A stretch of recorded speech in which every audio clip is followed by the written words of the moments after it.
Hello.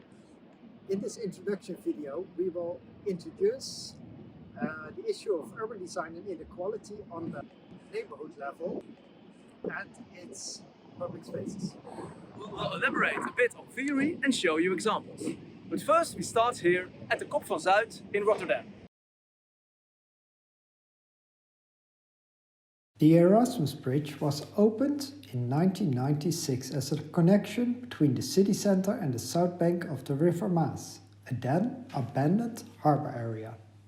At the same time, this harbour district was redeveloped as an area with new offices on the riverside and new dwellings on the land side. Offices and dwellings attracted new people, often affluent or at least well-to-do. The public spaces were also redesigned.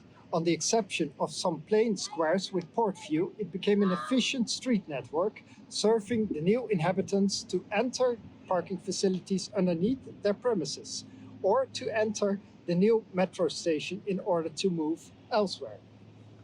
On the city scale, the urban redevelopment may have led to a mix of different people. But on the neighborhood scale, the inclusiveness did not increase. On the contrary, former informal public facilities were pushed to the old neighborhoods and substituted by upscale amenities enclaved on the Kop van Zuid.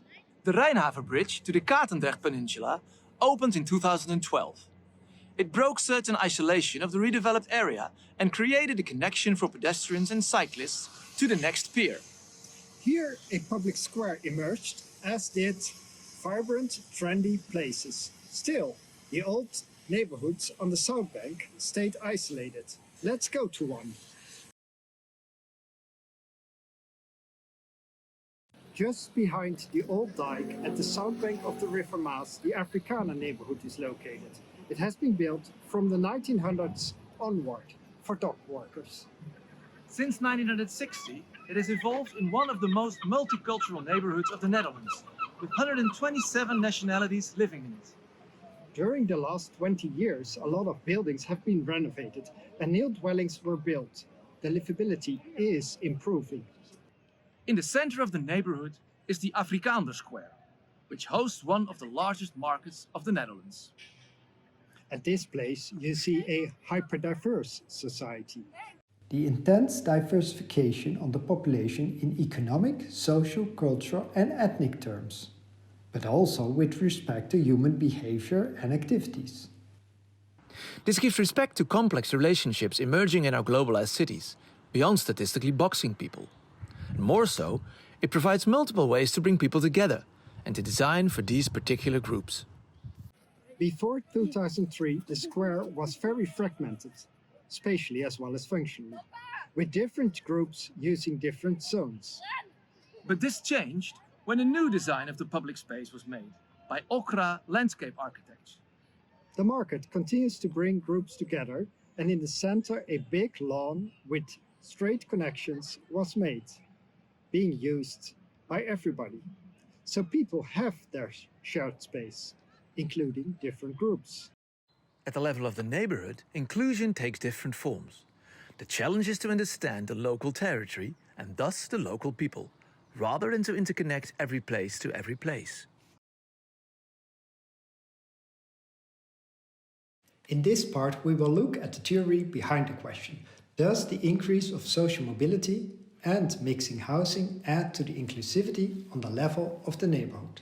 Theoretically, new connections and mixing enable people to have access to places with better work opportunities, better schools and better living quality. Yet in practice, we often see things go in the other direction. For the neighborhood skills, this means that people with more means flock to the newly accessible and affordable areas. Thanks to their influx, the character of the neighborhood changes and the houses' prices increase. This is what we call gentrification. Socially, it has negative consequences. The original residents may want to move because it is not their neighborhood anymore. They may even need to move because living expenses rise and low-income locals will be pushed away. The challenge for urban design is to support the improvement of the neighborhood and its public spaces for all people. In the spirit of the United Nations Sustainability Goals, leaving no one and no place behind. This may mean strategically adding new connections between urban areas indeed, linking separated networks of public spaces. And this may mean mixing housing and all what is urban, targeting a mix of people. Designing the inclusive city means designing public spaces for everyone. This does not mean making public space similar everywhere, nor equally connected, neither everywhere the same mix. Instead, inclusive urban designers respect that all people need their place. Different people, different places, thus different designs. Then we will show you a final example around the question how to design inclusive neighborhoods and public spaces. We will illustrate this with the Zoho Quarter in the city center of Rotterdam. Here I have the design for the so-called Zoho Quarter in Rotterdam North, where we are now. The design, presented by Echo Design in 2020, brings together people from different income levels. In this case, the relationship between these groups is found in their lifestyle, behavior patterns and mutual dependencies. They may be starters, young professionals, uniquely skilled laborers, craftspeople, self-employed entrepreneurs and knowledge workers. They work from home, if not at home. What you see here is that the public space becomes their living room. It is an exemplar of designing somewhat disconnected public space to cater a place for specific people. We do see a kind of fashionable design outlook which appeals these groups foremost. Yes, if you design for an equivalent but all low-income group, with for example a higher differentiation in cultures, you may apply different elements, materials and symbols. This is what we have seen in the Afrikaner Square. Exactly. The city is like a big house.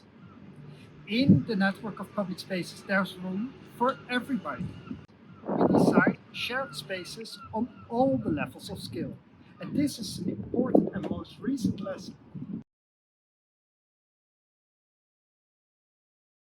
To conclude, one way to change the future of the city is to design for social mobility. A bridge or any new connection may help to make an area less isolated. Better public transport may work too. Another way to overcome inequality and segregation is to mix people in the future city. Redeveloping urban areas in disuse for new groups may be beneficial. Reconstructing dwellings and targeting mixing higher and lower incomes or different groups of any kind too. As inclusive urban designers, we understand the impact of such interventions at the neighborhood level.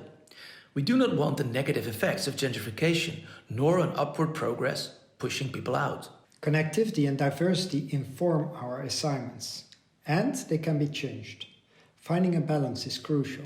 This means that we design a wide variety of public spaces, bringing together different people in different public spaces. This also means that we do not only apply, say, hipster-proof furniture and planting. Instead, we vary in design elements for the public space too. Up to the smallest detail, we design for all people.